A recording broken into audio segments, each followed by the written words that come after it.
Hey guys, Dr. Israel here for lecture number 3 in our personal training course, and it's going to be about training program basics. So what are we going to learn about today? Well, we're going to learn about the fundamental training principles, what they are, and how to apply them to train our clients. We're going to learn about resistance training in more particular detail, especially in learning fundamental movements, what kind of exercise to choose, and of course how to apply them. And last, we're going to learn cardiovascular training, just a little bit of it because it's usually done outside of the personal training environment, but we're going to learn a little bit about fundamentally what cardio is and how to apply it, what to recommend your clients should do primarily outside of the actual weight room environment in which you're going to be supervising them. So before we begin, just to review where it is we're going with all this. Why are we learning about resistance training? Well, how do you enhance appearance for your clients? Because remember, most clients want appearance enhancement. Well, you lose fat and you gain muscle in some combination of the two. Question is, how do we do that? Well, number one, resistance training is what builds muscle, primarily. Cardio burns fat, primarily. And diet is a really big factor, especially in fat burning. And it definitely plays a role in muscle as well.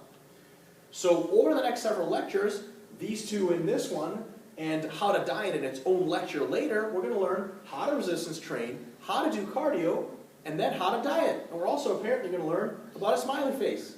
All right, on to the next stuff. The training principles. It turns out, I think we've said this before, that the body is a complex adaptive machine. Personal training is really a form of engineering. You're trying to engineer a certain outcome. In this case, more muscle and less fat for your clients.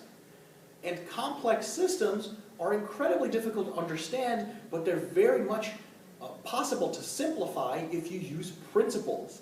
And it turns out that some principles have been discovered to help us train the human body. So in order to optimize adaptation, that's what the personal trainer is being hired for. That's another way of saying get better results.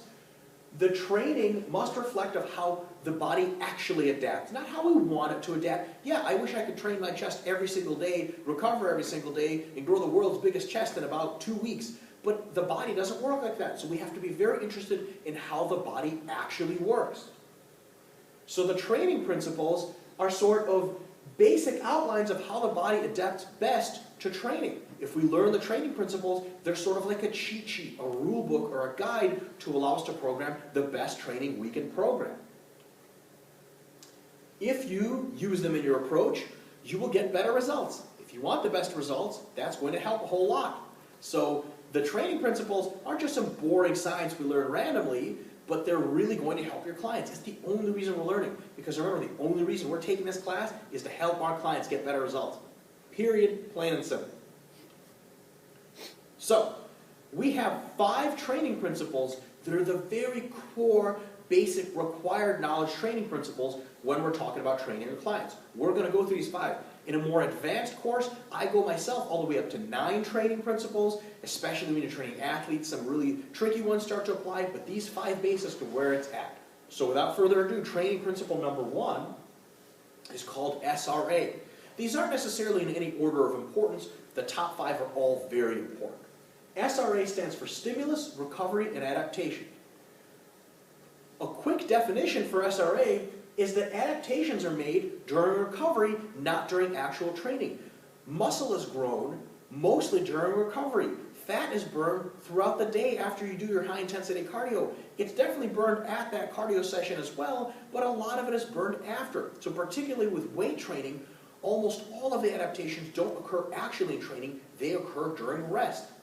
So some implications of this, real-world tips to take with your clients, is you have to find out how long various kinds of training take to recover from and adapt to, and you have to repeat workouts at that frequency accordingly. For example, moderate cardio, going on a light jog if you're in pretty good shape, going for a walk, a light swim can be done daily. Recovery from moderate cardio takes literally hours and not days, so you can be recovered every day to keep going. So it's okay for your clients to do cardio basically every single day.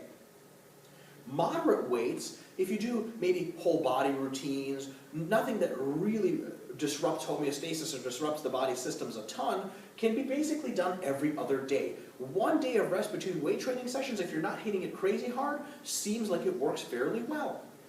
For hard weight training, if you're really putting in the work and you're really focusing especially on specific muscle groups, 2 times a week seems to be a pretty good frequency with that. That is, after you train, it takes 3 or 4 days to go through the full recovery cycle so you can start training again, give a good training session again, and grow the most muscle, burn the most fat, etc., etc., etc. Training principle number 2 is called overload. It's a super important training principle. And in basic terms, it means that in order to continue to adapt, that is, in order for your clients to continue to get better, more muscular, leaner, what have you, training has to get harder with time in some way. So what are the implications? The implications that over the weeks, months, and years of training, all across the training span of the client, the weights used on average must get heavier. If you have a client that wants bigger legs, and they came to you squatting 225 pounds for sets of 10, 2 years later, if they're going to have bigger legs, you had better believe that the best, simplest, easiest way to do that is to make sure there's more weight on that bar. If they can squat 275 pounds for sets of 10, they're going to have bigger legs. The opposite question, how do we get bigger legs if we don't increase the weight? That's a much more challenging question. The most straightforward way to get bigger is to increase the weights you use over time in a manageable way. Number 2, let's say you don't want to increase the weight. At the very least, you have to increase the volume. So for weights and for cardio, if you want to get bigger over time, if your clients want to put on more muscle mass, they're not just going to be able to do 3 sets of 10 in the bench and go home and call it a day. They probably have to do 4 or 5 sets of bench press, 4 or 5 sets of dumbbell press, etc., etc., etc. The total volume, sets times reps times weight, has to increase over time.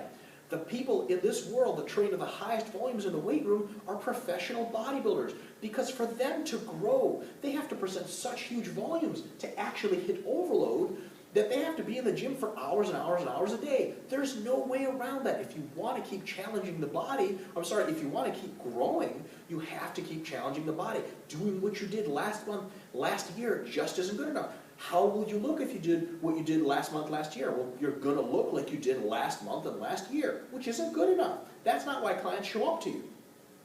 For cardio, this also applies. If you have someone that wants to get in better and better endurance shape, they have to continuously present an overload and stimulus. That means they have to probably do more volume. Some of the best endurance athletes in the world run 50, 60, 70 miles per week. If you want that kind of endurance, you're just going to have to eventually work your way up to putting in that much work.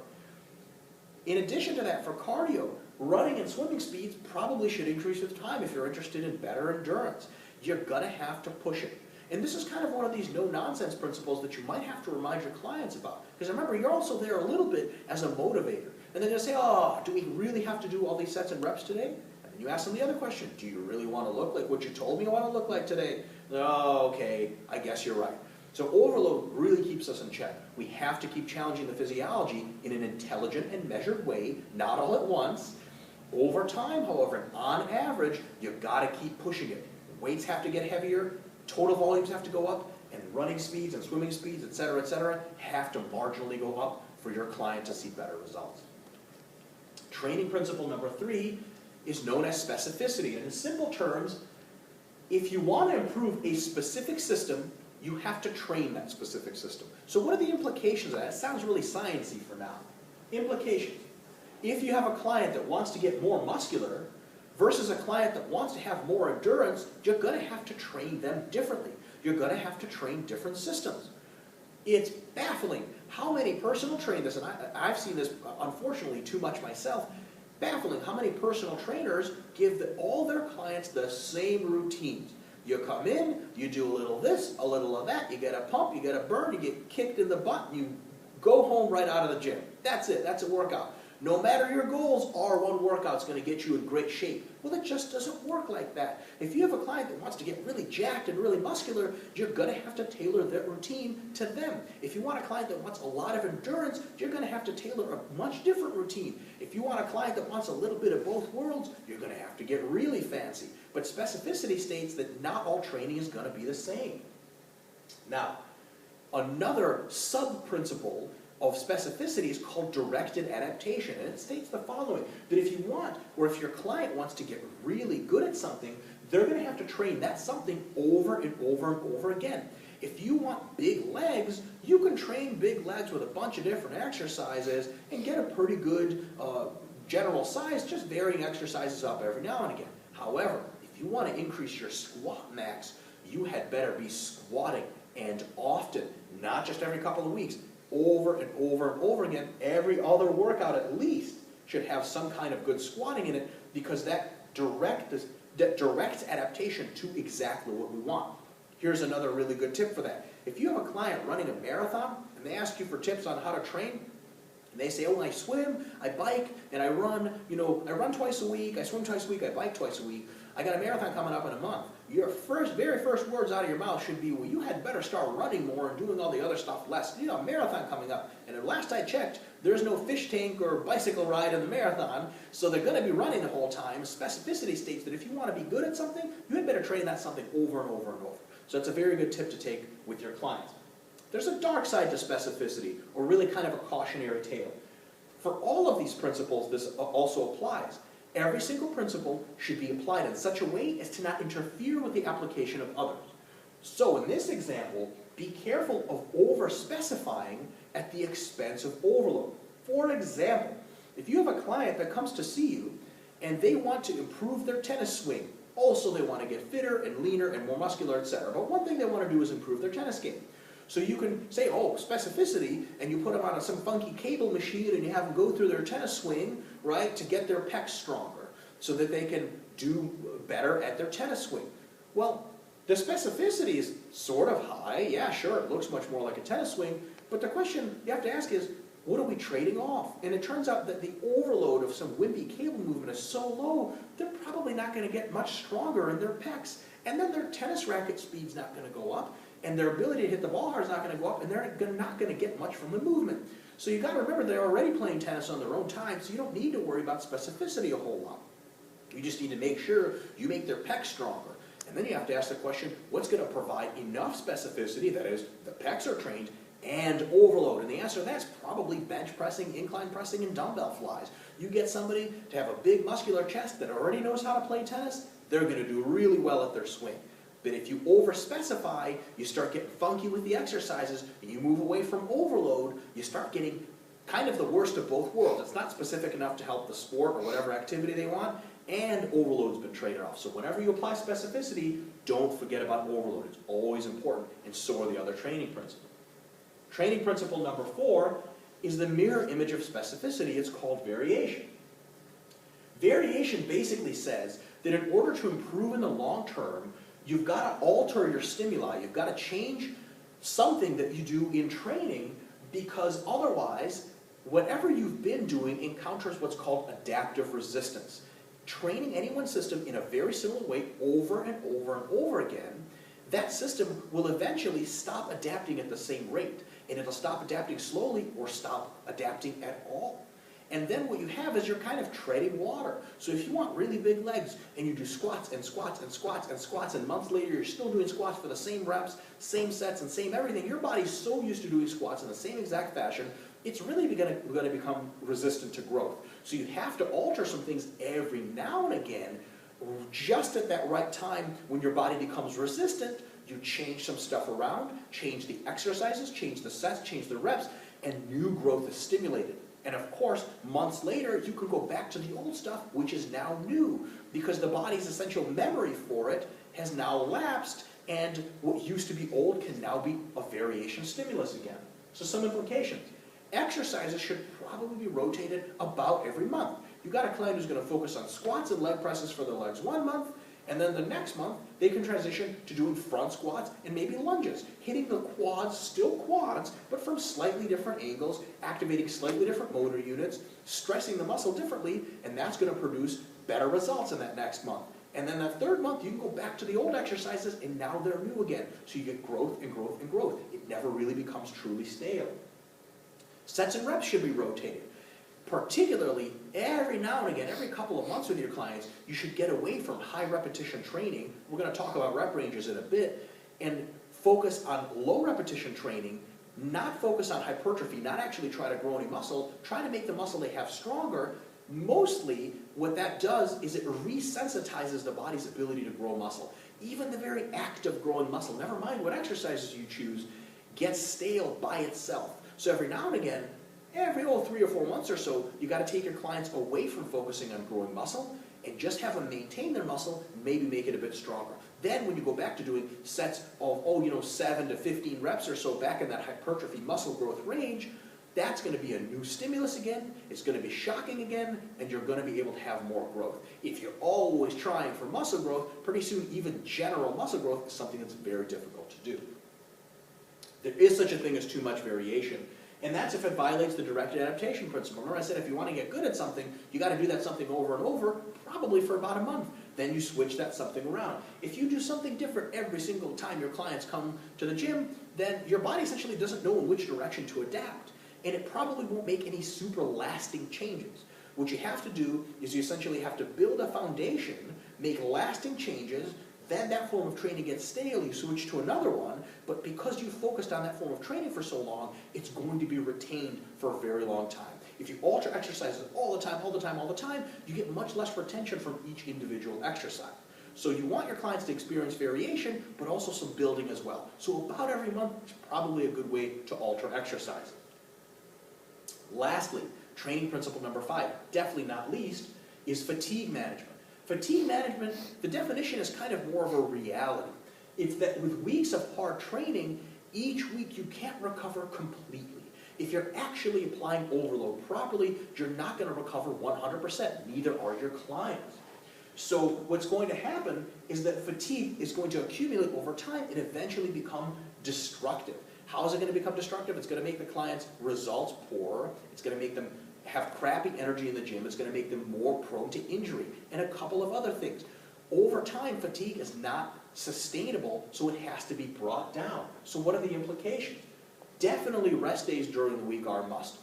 You can turn any motivated client with good genetics into total mush if you try to train them all the time or give them too much or not enough rest. 7 days a week, I don't know anyone that really trains 7 days a week. That's not a sustainable way to do things. At least one day should be saved for rest. Know how much volume and intensity your client can handle. Of course, textbooks, the general literature, and your own experience, and even in this class, we're going to start off with some recommendations. How many sets and reps and stuff like that to do. But there's a wide range there. Some clients will be able to handle a lot of sets and reps of stuff, a lot of total volume, a lot of intensity. Some clients, not as much. You'll get to know your clients. You'll ask them, hey, are you sore today? Did you recover from last Monday? Are you able to do this exercises today? You actually have them do the exercises. Let's say they beat the reps from last week, or they can't get the reps they used to, or they can't put on the weight on the bar that they used to. That means they're under-recovering, or if everything's easy, they're over-recovering and you could push them harder. So you got to find out how much volume or intensity your clients can handle on average and program for them. Some clients literally will be able to do double the work than others, and there's no good way other than trying it out. Now, even just knowing your client isn't good enough. All clients, if you present an overload, will get fatigued eventually, so that you have to bring the fatigue down. So you have to use various forms of fatigue management. These can include light days, where at the end of a week, you come in and you train the client very light or for very low volume. That really is a workout to conserve what you built earlier in the week and recover the body so that next week they can come back that much stronger and ready to go. You can do entire deload weeks.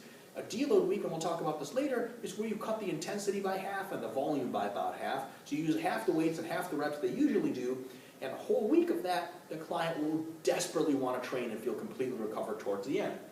Every now and again, once or twice a year, you want to do what's called an active rest. And an active rest period is a period of 2 to 4 weeks, usually about 2, where you basically deload for 2 weeks straight.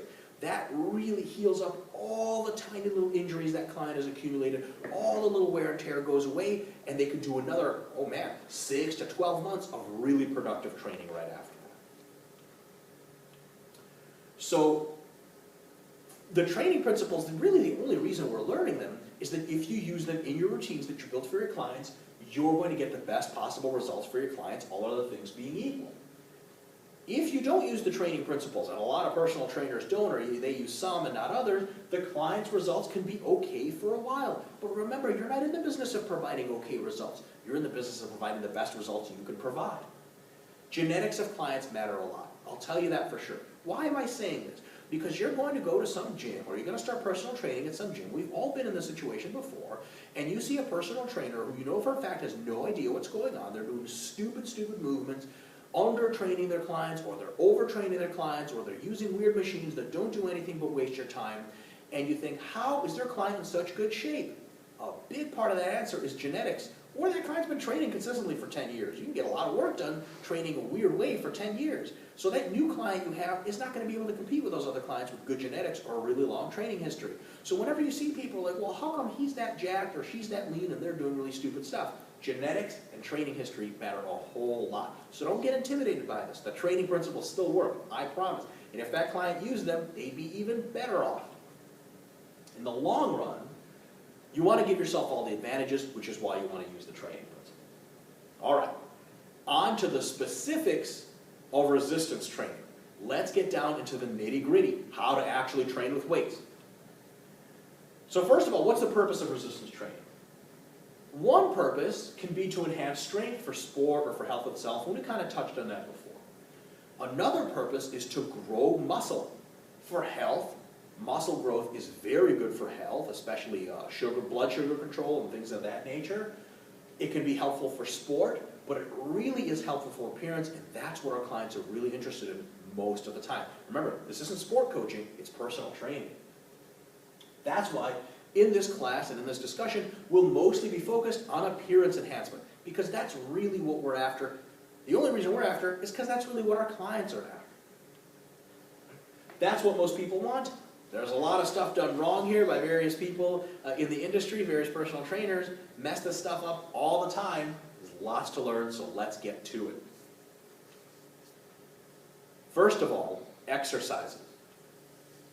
The best movements for adding muscle size, remember, you're only with your client for a certain number of hours per week. You got to use the best movements because we're economizing on time. You can't just do all the movements in the gym because we're going to run out of time with our client. They're not going to see you, 8 days a week or something like that. So the best movements for adding muscle size are the compound basics, plain and simple. There's good scientific literature to support this, and anybody who's anybody in the community of being jacked and strong and lean will tell you the same thing. And if they tell you something else, oh, cable isolation curls are the best, they're wrong. And there's no other way to put that. What are the compound heavy basics? Squats, bench presses, deadlifts, stiff-legged deadlifts, pull-ups, rows, shoulder presses, upright rows, curls with a barbell, old school, and skull crushers. These are the mean movements that work. Are they pleasant to do? Absolutely not. These are the hardest movements in the gym. But a lot of the hard stuff in the gym is what works really well. Later in the class we'll talk about, that's actually one of the ways to spot some fads and fallacies in the gym. Whatever people are doing that looks, fuzzy pink dumbbells or bouncy balls, probably doesn't do a whole lot. Why are they so beneficial? Because mostly they cause the most homeostatic disruption. They disrupt the body systems to such an extent that adaptation is really, really stimulated. Remember, the body doesn't like to adapt to stuff. It's calorically expensive. It's a pain in the butt. The body will only adapt if given a good enough reason. These exercises disrupt the body system so much, adaptation is necessary after that. And that's why they cause usually the most strength improvement and the most muscle growth as well. These movements can be dangerous. I don't know anyone who's ever been hurt doing cable isolation machine curls, but I know some people have been hurt doing deadlifts and things of that nature. Most of the people, almost all that have been hurt doing a variety of exercises, are doing it improperly. It's up to you as the personal trainer to make sure these exercises are safe, and they're very safe if done properly. If not done properly, some of them can be pretty dangerous, so you really have to know what you're doing. And on that note, proper execution of every single compound heavy basic, every exercise you do in the gym, has a couple of commonalities. Number one, full range of motion. Full range of motion affords a variety of benefits. It probably grows more muscle. It's definitely safer, and it gives full development. Also, it's easier because you don't have to use a whole lot of weight to accomplish the same effect. Full range of motion, all right, number one. You want your clients to move weight quickly on the concentric phase of the movement, pushing the weight up. And you want it to be controlled on the eccentric phase, not for any fancy benefits, mostly because that's safe.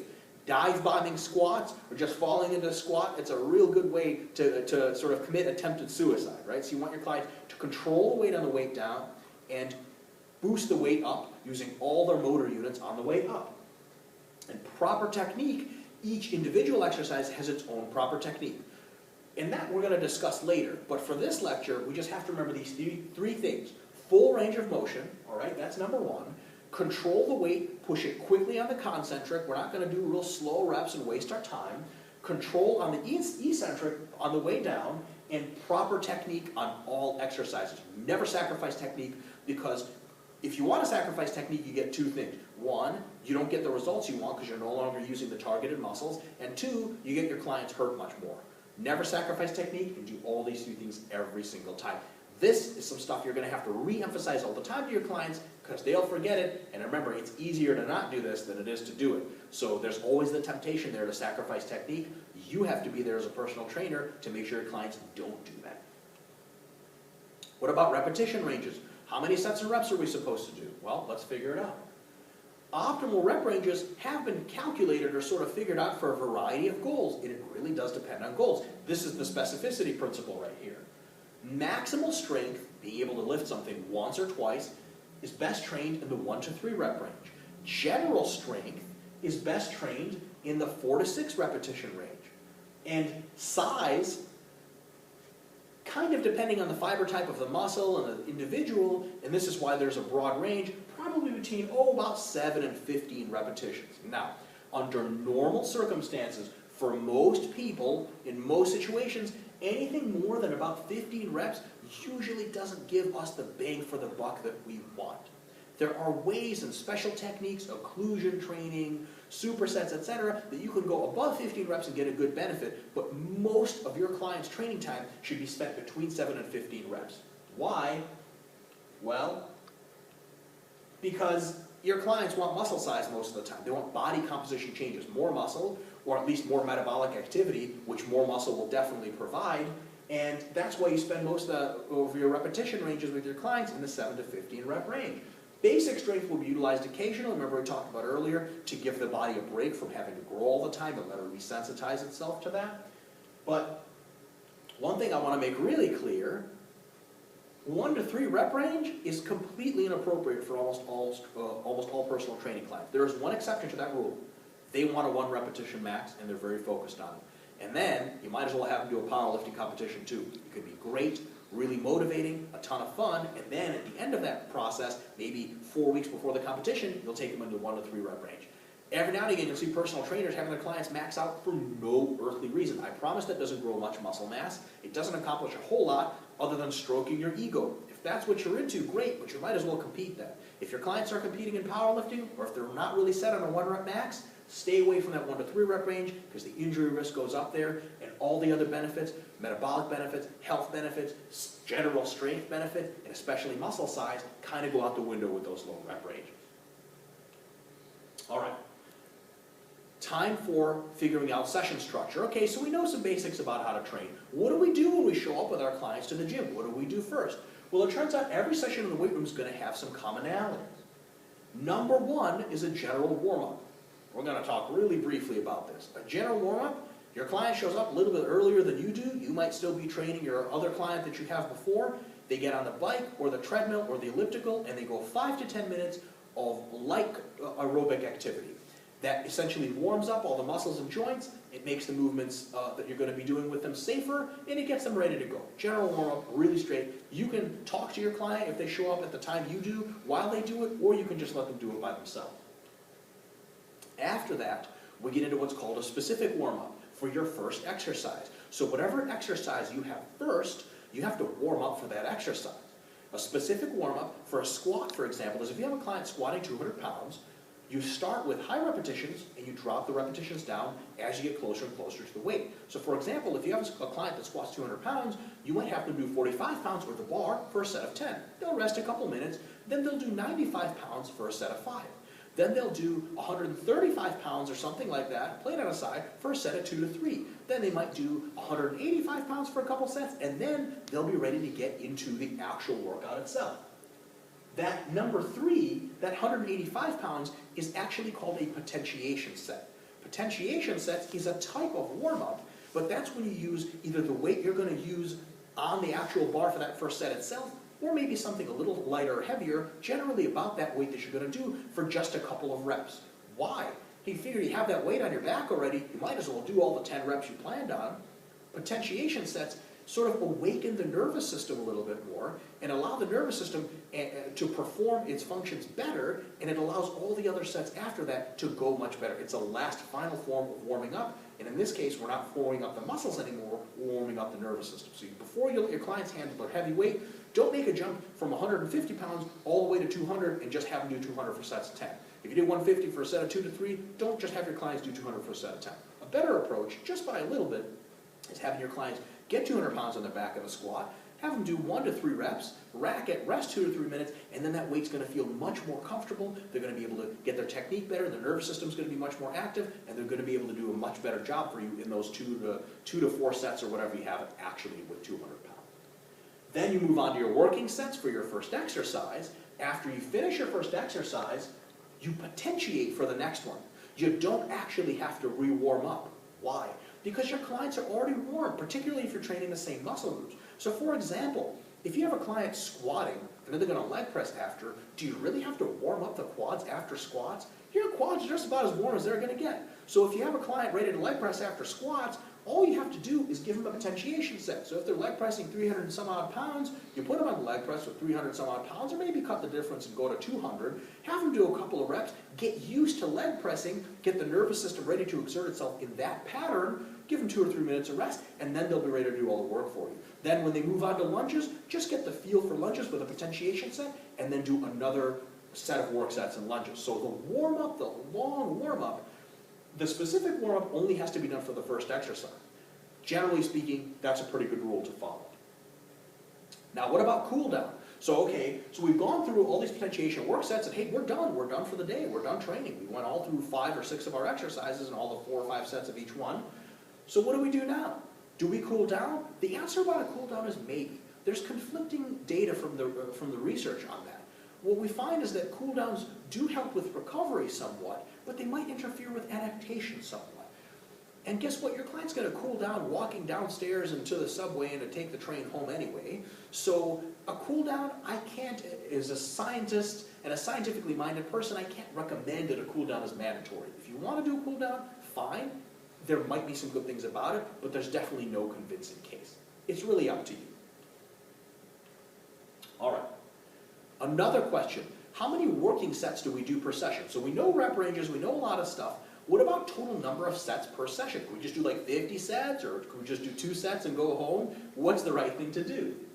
Generally speaking, a session that lasts an hour is going to have us doing between 10 and 20 working sets for most clients. That doesn't include warm-ups, just working sets. Question is why? And there are some constraints on either side of that. It depends, of course, on their level of involvement, weekly session number, time allotment per session. If you have a client for half an hour, you're not going to squeeze in 20 working sets. You could try, it'd probably be a disaster. So it depends on a couple of variables, but here's what it really depends on even more than that. Fewer than 10 sets, why'd your client show up? Why are they paying you money if you rest much more time than you actually train? Fewer than 10 sets, especially for clients that don't require 30 minutes to warm up to their squat because they squat 500 reps. You're not going to have many clients like that. If they're at the gym, you might as well give them some good work, and most people can recover just fine from way more than 10 sets. On the other hand, why not much more than 20 sets? Let's say you have a client doing 40 sets per session. Here's a problem with that. The intensity or the weight on the bar for the final sets is going to be so low because the clients are so tired, it's not going to meet our minimum threshold for how much weight we need on the bar to actually stimulate muscle size increases. How come runners put in so much volume to their training, but they're so small and puny? That's because runners don't put more than about 60% of their max on their backs ever for their legs. Running, when you're running around, that's really like 20 or 30% of your max if you calculate all the forces out. That low of an intensity doesn't grow muscle. So we know that when we're in the gym, we had better be energetic enough to lift at least about 60% of our 1 repetition max in each lift. If you get 30 or 40 sets in per day, those last 5 or 6 or even 10 sets might be below 60% of your 1 rep max. So then what are you doing? Well, you're really just burning calories at that point. And through a couple of specific chemical adaptations, it might turn out that you might actually be reversing the growth process to some extent. So the rule for training, come in, hit it hard until you can't hit it hard anymore, then leave. There's no point. If your biceps, if you can curl 100 pounds for a set of 10, how much muscle growth are you going to be able to cause by curling 20 pounds for a set of 5 because you're so tired at the end of the workout? Probably none at all. So what we know so far, a quick review. To grow muscle, we need a proper warm-up. We need compound basics to be done first, whereas most of our lifts, we need to use full range of motion in these lifts. Most of the sets we're going to be doing with our clients are going to be between 7 and 15 reps, and between 10 and 20 sets per session on average is a good start for most clients. Now, weekly structure. How do we set up the training week? Well, the question is, what body parts do we train in what sessions, right? The big question here is with client goal. Do the clients want mostly upper body development? Do they want mostly lower body development? Or do they want full body? Another huge constraint is number of sessions per week. If a client wants full body development, but they only see you twice a week, guess what you train? You train full body twice a week. But if a client can see you 6 days a week, and I've had those clients before, you're going to be able to put in much more diligent work by splitting up the body and really hammering everything by itself. So you might do a push day, a pull day, and a leg day, and repeat that twice in 1 week. So a lot of it comes down to client goals combined with client commitments. How many times a week can they see you, or can they train with weights?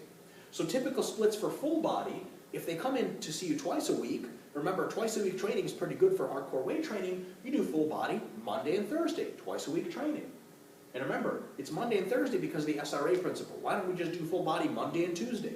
Well, because Tuesday is kind of a wasted workout since we're busy recovering and growing, and that's just going to interfere with our growth. And then later in the week, we're not training at all, and we're probably backsliding. So you've got to make sure you split everything pretty evenly throughout the week. If you've got 3-day client, you might do upper Monday, lower Wednesday, upper Friday, then lower Monday. So you alternate upper and lower, giving about half a week to each one to recover. And if you have a 4-day full body client, upper lower Monday and Tuesday, upper lower Thursday and Friday is a pretty good split to start with. I've used all of these, they all work very well. What about typical sessions? So for lower body, you might do 4 sets of high bar squats, 2 sets of stiff-legged deadlifts for the posterior chain, hamstrings, glutes, etc., 4 sets of leg presses, and 4 sets of walking lunges. These are just recommendations. The only thing about these recommendations is why they work is they fit all of our principles. These are all compound hardcore movements, right? And they're all done for the volumes and sets and reps that we're supposed to be doing. For upper body, here's an example of a good workout to try. 4 sets of bench presses, 4 sets of incline dumbbell presses, then we do 4 sets of skull crushers to hit the triceps, 4 sets of barbell rows, and then 4 sets of lat pull-downs with our clients. These are all working sets, by the way, so you have to warm up and do some potentiation there. But that's pretty good, covers the entire upper body. Can you use different exercises? Of course you can. Can you use some different set numbers? Of course you can. But they all have to meet the criteria we talked about earlier, and this is just an example of something that does. So what we know so far, proper warm-up is a must. Compound basics first, full range of motion every single time. Most of the sets the clients will do will be between 7 and 15 repetitions per set. Between 9 and 20, that's a typo, between 10 and 20 sets per session. And multiple sessions are to be done per week based on client goals and the limitations. Basically, do they want to train upper body, lower body, or one or the other, or both, or do they, how many days a week can they come in? Can they see you twice a week, 3 times, 4 times, 5, etc., etc., etc. So, kind of one of our last questions for today is, how does the program change week to week to week? Do we increase weight? Do we increase sets? Remember, we have the overload principle to satisfy, so what do we do? So the overload principle tells us that we need to enhance the stimulus in some way. So in order to stimulate hypertrophy, we need to increase the weight week to week to week that the clients are using, and we need to increase the sets week to week to week, usually by about 1 set per exercise. Here's an example. For the squats, we'll just pick one exercise. On week 1, the client will do 95 pounds for 2 sets.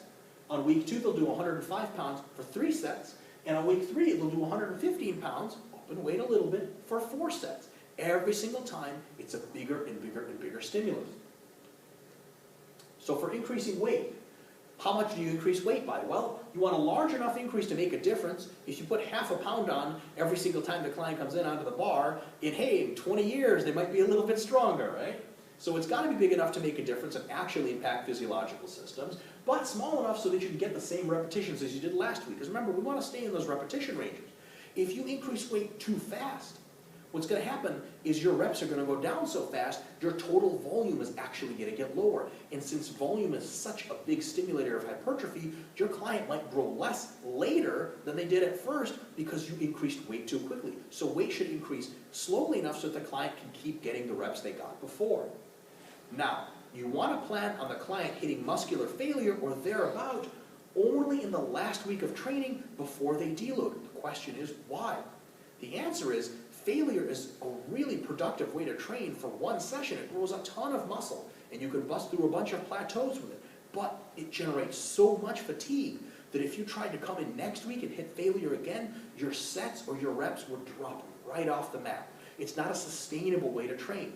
So what you want to do is train incrementally harder every single time you come in, week after week after week, and have the clients approximately hit failure in the last week, deload, and then go on to change your exercises for the next month or the next mesocycle of training. So that means the first week that they come in, they're going to start at 3 or 4 reps away from failure so that they have room to get more and more and more intense until they hit failure in the last week.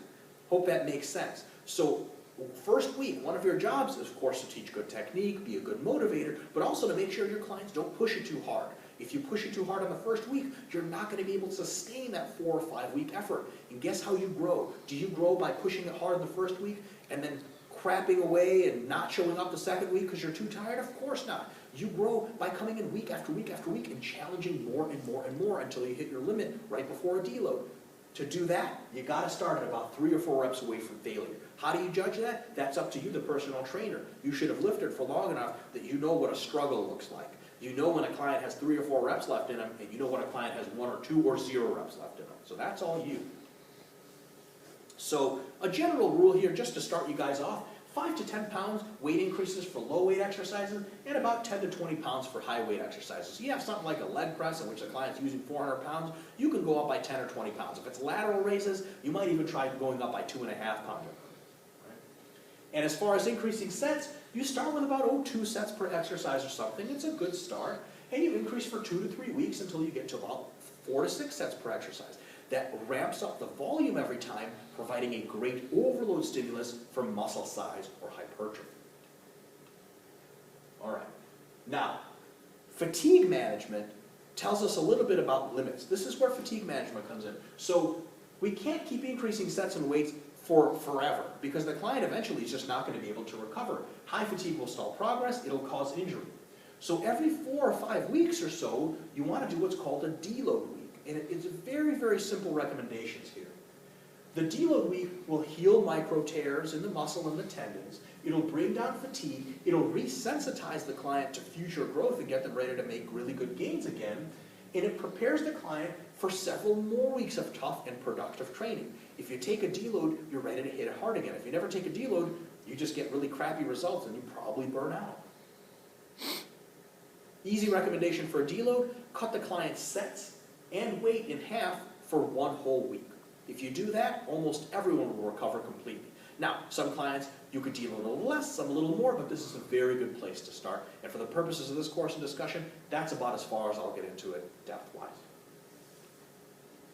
All right, so programming-wise, so we've done an accumulation phase where we've raised the weight and sets and reps, reps stay the same, we've raised that weight and the sets, and we've deloaded, now what? So that's called a mesocycle of training, usually about a month long.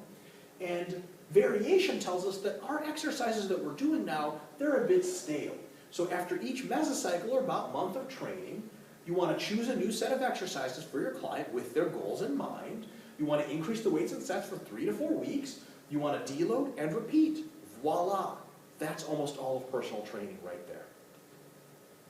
Now, weights, reps, and exercises can of course be changed based on goals, not just at random. If a client says, hey listen, you know, it's winter time, I want to get stronger, I'm not really worried about getting too much more muscular for now, you got to make sure you lower those repetition ranges. If the client has a powerlifting meet coming up, you got to make sure you really lower the repetition ranges to prepare them for that. So it's all based on client goals, but within that structure, you want to go through this whole process every single month or about mesocycle. All right, now to finish out the discussion, what about cardio? I'll tell you right up front, we're not going to talk about cardio much because mostly clients do that outside of the training process, right? So they're not going to do it with direct supervision. Usually they're going to do it on their own time. The principles of training still apply, especially specificity and fatigue management for the purposes of cardio. So what are the best modalities for cardio training? If your clients want to get as muscular as possible but still lose fat, they want to retain the most muscle, low intensity cardio seems to be the best for that. Low intensity cardio stinks. Incline walking, riding the cycle ergometer for an hour at a time at a low pace. It's terribly boring. That's what it takes to be super muscular and super lean at the same time. Almost all bodybuilders, especially the good ones, only really do low intensity cardio. You won't see them running around, because if you start running around really fast, you're going to start to sacrifice muscle and they can't afford to do that. Most of your clients really won't be interested in that, and neither should you as a personal trainer as far as telling them what to do. The best kind of cardio for most clients, for maximum fat loss and probably enough muscle retention too for most clients to be very satisfied with, is high intensity interval training, or HIIT. So let's look at HIIT and some tips for it. So high intensity interval training is essentially, before I get into the details, essentially here's a good example of it. You get on a treadmill and you start jogging, or the client starts jogging. Now, every 2 minutes of every 5, they're going to go basically into a very fast jog. And then 3 minutes out of every 5, they're going to go into a very slow recovery jog. So you push it, and then you back off. Push it, and you back off. Push it, and you back off over and over and over. And that's called high-intensity interval training. There are tons of variations of it.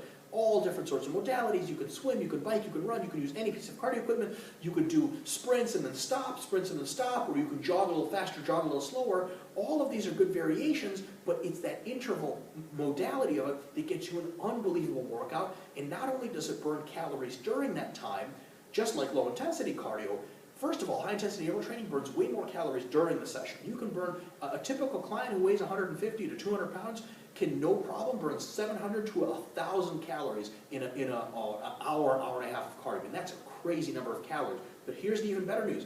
High intensity interval training is so fatiguing. It takes days to recover from sometimes, and definitely hours. During recovery, that client's body is going to be consuming excess calories, sometimes as many calories in the recovery period as were used during the exercise itself. So after you're done incline walking on the treadmill and you get off the treadmill, guess how much more fat you're going to be burning that day? None, because you're done burning all your fat right there on the treadmill. You recover as soon as you step off the thing. With high intensity interval training, you're going to burn fat for hours afterwards. So for clients who want to get in shape, especially fat loss, high intensity interval training is absolutely the way to go. So some tips. Always warm up. Never have a client show up and just start sprinting on a treadmill. That's injury zone number 1. Number 2 point is you only want your clients to perform high-intensity interval training between 3 and 5 times per week. 5 times per week, you've got to be pretty experienced in order to pull that off. Why these limitations? I thought we said cardio can be performed every day. Yeah, some kind of cardio, but high-intensity interval training is so fatiguing that if you do it 7 times a week, or if you start doing it twice a day, you're going to start to accumulate fatigue, and injuries will happen shortly thereafter. Because high-intensity interval training is so powerful, it needs to be limited in how often you do it. Which means that if you have a client that wants to do cardio 6 days a week, which is great, they should pepper in a couple of days of low intensity, and all the other days should be high-intensity interval training. Ease into the intervals. You're not training for the Olympics just quite yet. The Hunger Games, luckily, are still a movie, so you don't want your clients to say, oh, listen, so I'm going to do high-intensity interval training, what do you think I should do? And you say, let's start off with you doing a max sprint for a minute, and then we're going to take a minute rest, and then you're going to do a max sprint, we're going to do that for 1.5 hours. What do you think about that? Well, that's going to be the last workout they ever do in their entire life. You want to ease into the intervals, which means what? High-intensity interval training for clients that aren't in great shape can start out as almost 100% low-intensity training session with 1 interval in there. Next week, they can go to 2 intervals in there where they actually go high intensity. And as they get into better shape, the intervals can become more frequent, and eventually the intervals can become even more intense, and even the recovery times can become more intense. Ease in. There's no rush. I promise, I promise, I promise. Number 4, use multiple modalities in your high-intensity interval training, or let your client know to use them.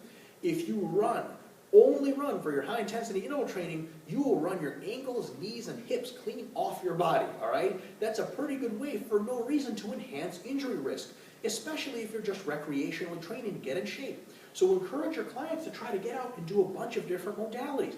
When you are on the bike, you could still get amazing high-intensity interval workouts, some of the most painful actually, and still get a phenomenal workout while letting your ankles and knees and hips heal from running.